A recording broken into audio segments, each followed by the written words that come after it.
মানুষ সময়ের জন্য অপেক্ষা করে, কিন্তু সময় কখনো মানুষের জন্য অপেক্ষা করে না।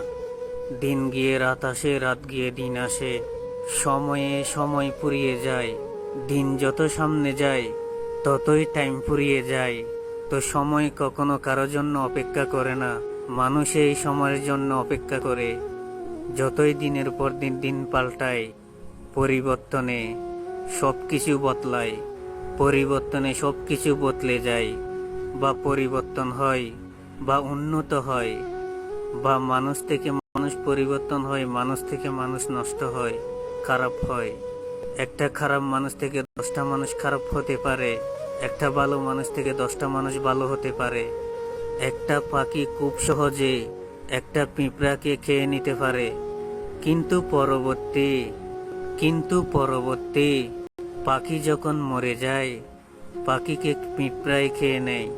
তো বাঘের বল 12 বছর থাকে না, ঠিক তেমনি একটি মানুষের গায়ের জোরও বেশি দিন থাকে না। মানুষের গায়ের জোর শক্তি একদিন ঝরে পড়ে, মানুষ যখন বয়স হয়ে পড়ে। তাই পাখি বড়, পিঁপড়া ছোট। পাখির জোরে, শক্তির জোরে পাখি পিঁপড়াকে খেয়ে নিতে পারে, কিন্তু পিঁপড়ার ক্ষমতা নাই, জোর নাই। যখন পাখি মারা যায় তখন পাখিকে পিঁপড়ায় খেয়ে নেয়। এটাই হচ্ছে পৃথিবীর নিয়তি, এটা হচ্ছে আসল কথা।